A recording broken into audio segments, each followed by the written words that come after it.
Hello friends, आज एक बहुत ही इम्पोर्टेंट और बहुत करंट टॉपिक पे हम डिस्कस करने जा रहे हैं। बहुत छोटा सा टॉपिक है लेकिन बहुत इम्पोर्टेंट है। हर तरह के कॉम्पिटिटिव एग्जाम के लिए इम्पोर्टेंट है। ये सबको जानना जरूरी भी है और ये आपके एग्जामिनेशन पॉइंट ऑफ व्यू से भी सब एक क्वेश्चन तो इससे आना ही आना है। तो इसे हम ये है ई रूपी। ई रूपी, इसको हिंदी में भी ऐसे लिखा हुआ है ई रूपी यूपीआई। तो यूपीआई क्या है? यूपीआई जो हम लोग पेमेंट करते हैं, जिसे हम कहते हैं यूनिफाइड पेमेंट इंटरफेस, है ना। आप यूपीआई के थ्रू पेमेंट करते होंगे, जितना ऑनलाइन शॉपिंग करते हैं सब जगह गूगल पे, पेटीएम, भीम, ये सारे यूपीआई हैं जिससे कि आप पेमेंट करते हैं। किसी दुकान में जाते हैं तो आप उसका क्यूआर कोड को स्कैन करते हैं और पेमेंट कर देते हैं।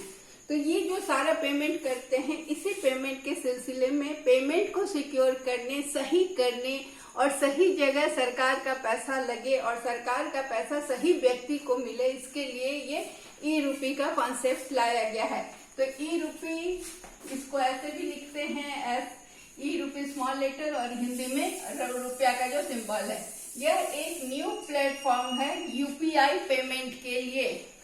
यूपीआई क्या हुआ? यूनिफाइड पेमेंट इंटरफेस, जो कि मतलब हम ऑनलाइन जब भी डिजिटल पेमेंट करते हैं तो इसका एक जरिया है। तो ई रूपी जो है ये कब लॉन्च हुआ? अभी तुरंत इसी मंथ में 2 अगस्त 2021। ये बहुत इंपॉर्टेंट डेट है, इसको आपको याद रखना होगा। ये कंपटीशन के लिए बहुत इंपॉर्टेंट है। ये क्या है? ई रूपी क्या है? ये एडवांस वर्जन ऑफ यूपीआई है। यूपीआई का एडवांस वर्जन है। यूपीआई कब लॉन्च हुआ था? यूपीआई लॉन्च हुआ था 11 अप्रैल 2016। 11 अप्रैल 2016 को यूपीआई लॉन्च हुआ था और उसके जरिए हम गूगल पे, पेटीएम, भीम, यूपीआई, ये सारी चीजों को डाउनलोड करके और उसके जरिए पेमेंट करते हैं। लेकिन जब वो हम भीम या यूपीआई का जो और अदर फॉर्म है, पेटीएम, गूगल पे, ये सब डाउनलोड करते हैं तो उसके लिए हमें क्या करना होता है? रजिस्ट्रेशन कराना होता है, हमें अपना बैंक अकाउंट लिंक कराना होता है, केवाईसी कराना होता है। केवाईसी का फुल फॉर्म क्या है? Know your customer. Know your customer is KYC, इसका फुल फॉर्म है। ये क्यों लेते हैं बैंक्स? ये इसमें बैंक में जब भी आप कोई खाता खुलवाने जाएंगे तो बैंक आपका पैन, आधार, ये सारी चीजों को लेता है ताकि आपकी आइडेंटिटी को असर्टेन कर सके। तो ये सारी चीजें होती है केवाईसी के तहत, जिसे नो योर कस्टमर, केवाईसी कहते हैं। तो ये तो हुआ सारा। तो जब हम गूगल पे और ये सब जब डाउनलोड करते हैं तो हमें रजिस्ट्रेशन कराना पड़ता है और अपना केवाईसी देना होता है। और ये जो ये यूपीआई का हो गया, जो कि 11 अप्रैल 2016 को लॉन्च हुआ। ये इसका फुल फॉर्म है यूनिफाइड पेमेंट इंटरफेस, यूपीआई का फुल फॉर्म। अब इन सबको कंट्रोल कौन करता है? जितना तरह का हमारा है, गूगल पे, पेटीएम,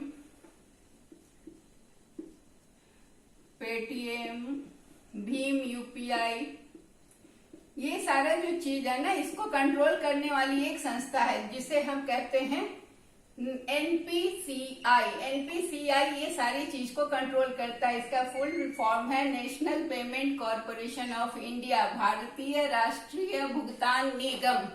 ये क्या करता है कि इस सारे तरह के जो पेमेंट होते हैं उनको वो कंट्रोल करता है।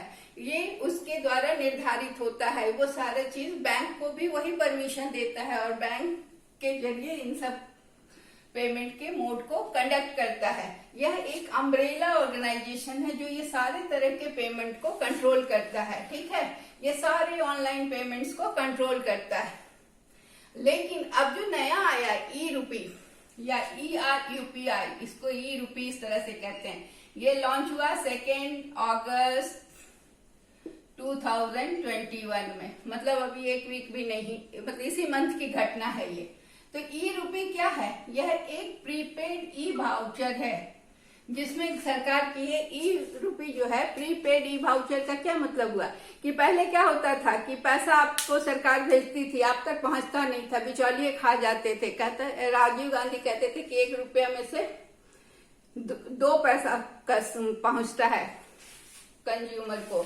लेकिन अब इसके जरिए क्या होगा कि ये वाउचर जो है, ये ई रूपी के जरिए जो आएगा तो गवर्नमेंट जो देगी तो वो क्यूआर कोड की तहत देगी। क्यूआर कोड, रुके मैं आपको एक फोन में दिखाती हूँ क्यूआर कोड। जब भी आप किसी पेमेंट को करने जाते हैं तो आपको क्यूआर कोड को कहा जाता है ना, स्कैन कीजिए। तो क्यूआर कोड के जरिए सरकार जो कस्टमर है या जिसको भी सरकार, जो बेनिफिशियरी है, सरकार जिसको फायदा पहुंचाना चाहती है, चाहे वो सीनियर सिटीजन हो, चाहे वो किसान हो, चाहे वो महिला हो, तो उसके लिए सरकार क्या करती है कि क्यूआर कोड भेजेगी इस ई रूपी के स्कीम के तहत। एक सेकेंड, मैं आपको क्यूआर कोड दिखाती हूँ क्या होता है, ताकि आपको समझने में आसानी हो। एक सेकेंड वेट।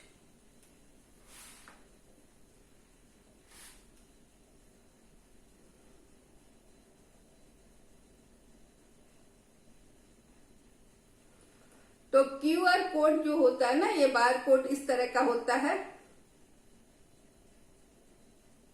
ये क्यूआर कोड है। आप इसको स्कैन करते हैं, ठीक है। आप करते हैं ना, जब भी पेटीएम या गूगल पे करते हैं, दुकान में जाकर जब आप खरीदने के लिए कुछ जाते हैं तो इस कोड को आप स्कैन करते हैं और इसके बाद आप पेमेंट करते हैं तो उस दुकान वाले को मिल जाता है। तो अब ई रूपी में सरकार क्या करेगी कि यही क्यूआर कोड के जरिए पेमेंट करेगी। तो कैसे? क्यूआर कोड का फुल फॉर्म होता है क्विक रिस्पांस कोड। ये तुरंत रिस्पांस करता है और जिनके पास टच फोन है उनको क्यूआर कोड के द्वारा, और जिनके पास टच फोन नहीं है उनको एसएमएस के जरिए मोबाइल पर भेजेगी।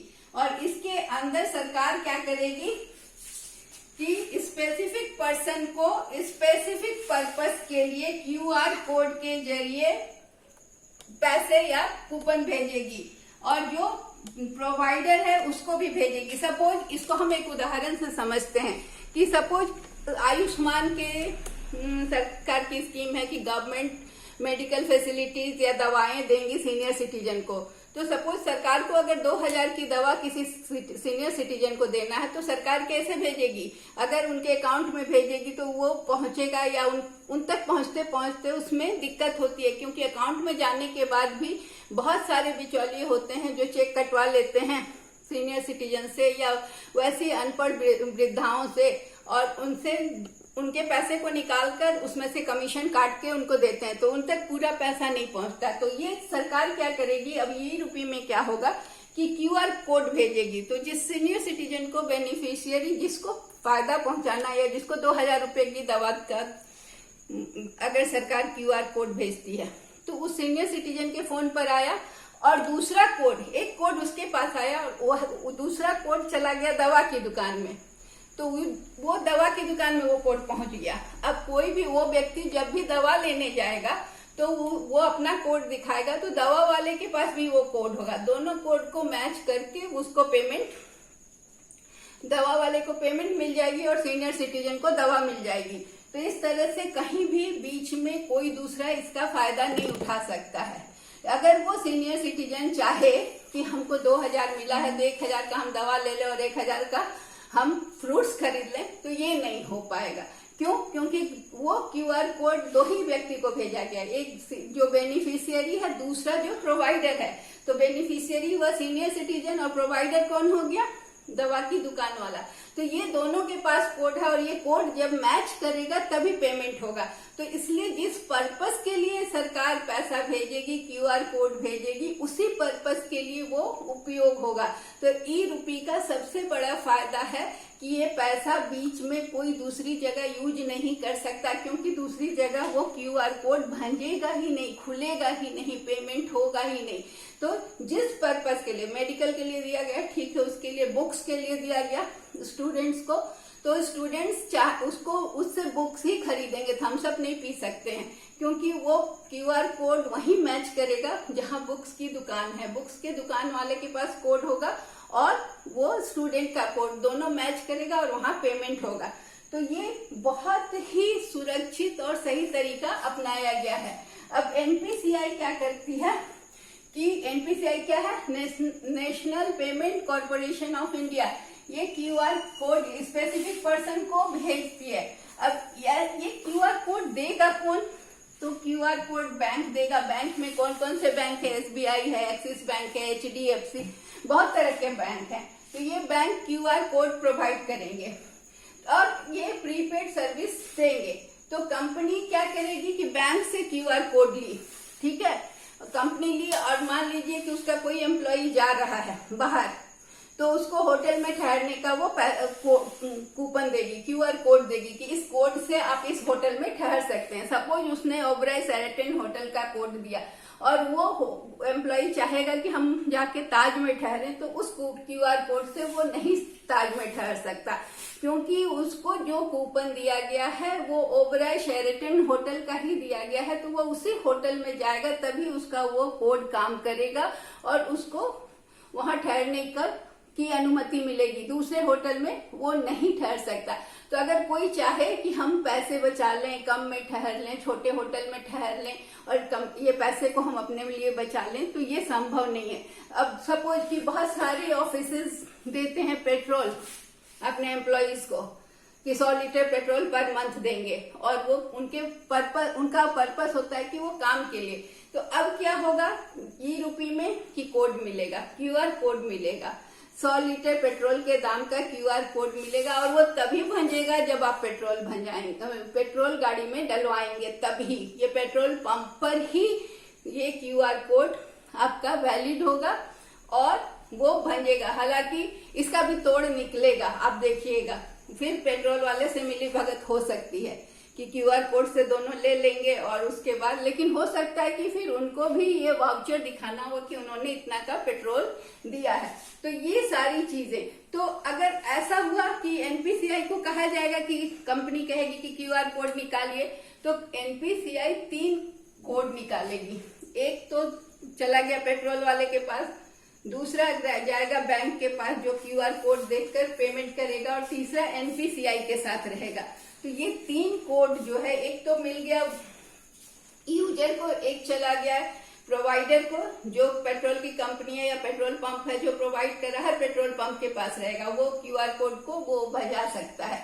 लेकिन सीमेंट का दुकान वाला उस क्यूआर कोड को नहीं भजा पाएगा, क्योंकि वो पेट्रोल के लिए क्यूआर कोड है और पेट्रोल की कंपनी ही या पेट्रोल पंप ही उसको भजा सकता है। तो राइट शॉप में ये चला जाएगा, तो राइट पर्सन राइट शॉप पे जाकर सही जगह पर जाएगा और सही फायदा उठाएगा। इसमें बिचौलियों का रोल खत्म हो जाता है।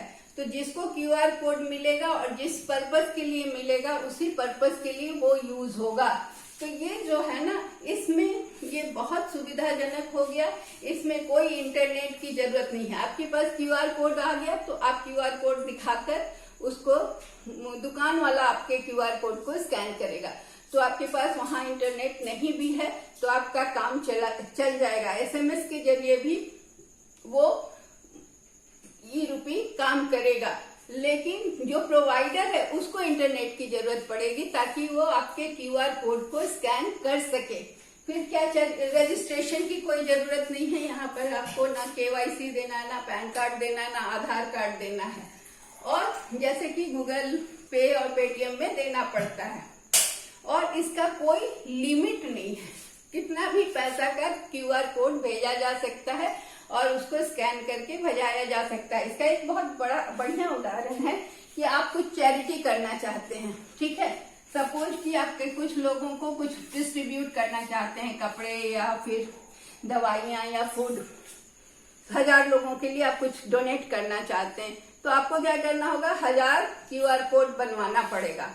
और वो क्यूआर कोड आप क्या करेंगे कि उन बेनिफिशियरी तक भिजवा देंगे। तो वो एनपीसीआई क्या करेगा, एक क्यूआर कोड बैंक को चला जाएगा, और जो चीज आप भेजना, फूड भेजना चाहते हैं तो फूड वाले को वो चला जाएगा क्यूआर कोड।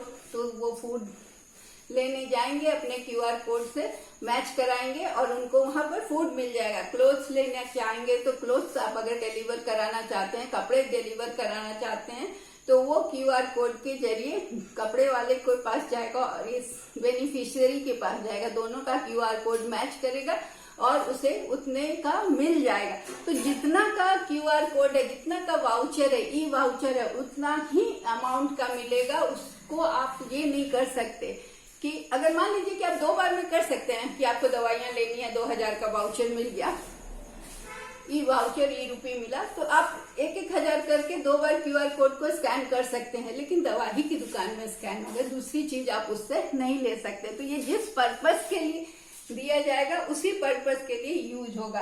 तो ये बहुत रिवॉल्यूशनरी स्टेप है।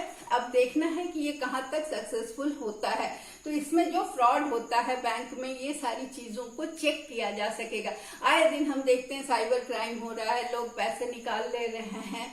तो ये कोड के जरिए जब होगा तो जिसके पास कोड होगा और जो प्रोवाइडर होगा, इन दोनों के बीच का ही ये बिजनेस होगा। इसमें कोई भी तीसरा आदमी इंटरफेयर नहीं कर सकता है, कोई स्कैम नहीं हो सकता, कोई फ्रॉडुलेंट एक्टिविटी नहीं हो सकती। So it is very important for country also, for you also, for your exam also. So that's all. Thank you.